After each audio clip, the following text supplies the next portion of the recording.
है कितना होगा 250 का 30% कितना होगा। आज निकालते हैं, कैसे सॉल्व करते हैं।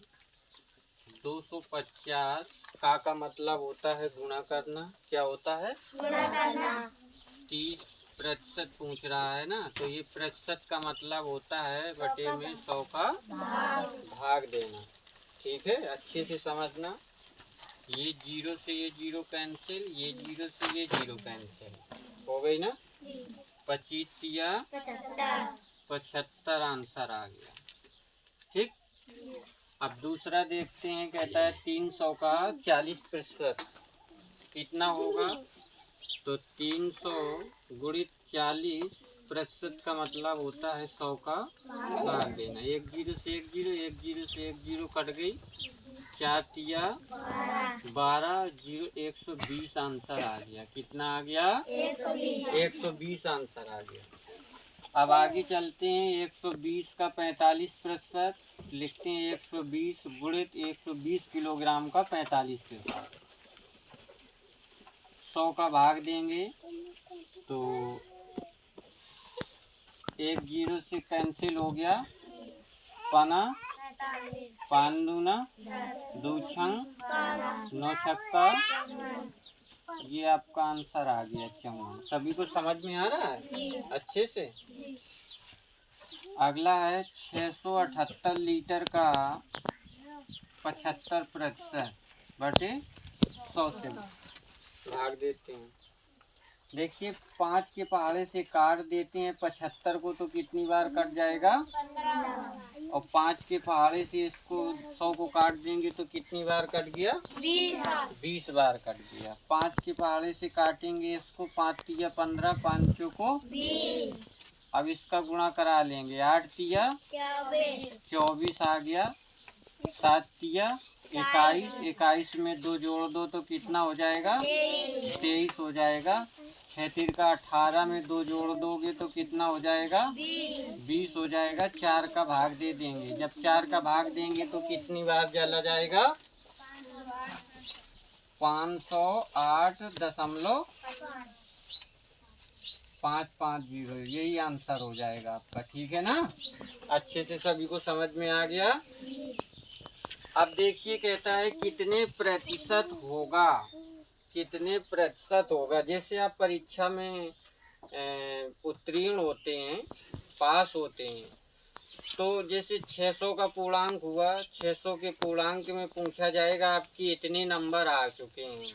ठीक है, अब आपके कितने प्रतिशत अंक प्राप्त हुए आपको। ठीक है, तो ऐसी ये है। कहता है 144 में से 48 कितने प्रतिशत होगा।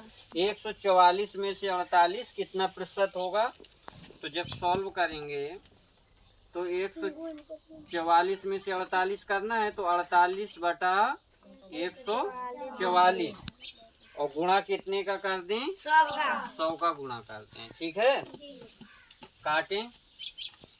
24 दूना और ये 72 दूना 44, फिर काटिए। 12 दूना 26 दूना 36 कर 12 करने 12, 12 तियाई 36। ठीक है, अब हम 3 का भाग कितने में दे दें? 100 में दे दें। 3 का भाग कितने में दे दें? 100 में। तो 3 तिरका 9, एक बचा। 3 तिरका 9, एक बचा। तो ये आ जाएगा 33 सही 1/3%। सही है ना आंसर। इस तरह निकालते हैं। अब कहता है 220 किलोग्राम में से 55 किलोग्राम कितना होगा। प्रतिशत में कह रहा है कितना प्रतिशत होगा। तो चलते हैं।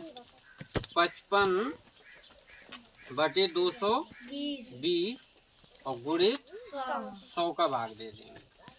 ये एक जीरो से एक जीरो कैंसिल हो गया। 11 दूना 2 पंची 11 25 55 बेटा 25% आएगा। कितना आएगा? आंसर सही है। ठीक है, अब आते हैं तीसरे नंबर पे। ये था दूसरा, पहला। ठीक है, अब तीसरे नंबर पे चलेंगे। तो कहता है 5 रुपए का 25 पैसे कितना होगा? 5 रुपए का 25 पैसे। तो पहले तो हमें इसको कन्वर्ट करना पड़ेगा। एक 5 रुपए एक पैसे में है, तो हमें पैसों में बदलने के लिए मालूम होना चाहिए। रुपयों से पैसे जब चेंज करते हैं ना, तो 100 का गुणा करा देते हैं। ठीक है, तो ये आ जाएगा 25/5।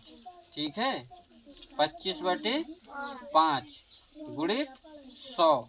अब 5 रुपए है ना, अपना पैसों में बदलते हैं तो 100 का गुणा इसमें करा दो। ठीक है ना, तो ये कितना हो जाएगा? 25/500 पैसे हो जाएंगे ना। ये 2 जीरो से 2 जीरो कैंसिल हो गया। 5 का भाग दे देंगे 25 में तो कितना आएगा? 5%। यही आंसर है। ठीक है ना। अब आगे चलते हैं। कहता है 18 किलोग्राम का 450 ग्राम। एक दे रहा है किलोग्राम में, एक दे रहा है ग्राम में। ठीक है ना, तो चलते हैं। 450 ग्राम बटे 18 गुणित 100। अब देखिए किलोग्राम है तो इसका जो कन्वर्ट करेंगे ना अपन, तो 1000 ग्राम बराबर क्या होता है? 1 किलोग्राम। तो 18 में हम कितने का गुणा करा दें? 1000 का। तो 450 बटे 18,000 गुणित 100। 2 जीरो से 2 जीरो कैंसिल, ये वाली जीरो से ये जीरो कैंसिल। ठीक है, अब हम 18 का भाग दे दें 45 में। कितने में?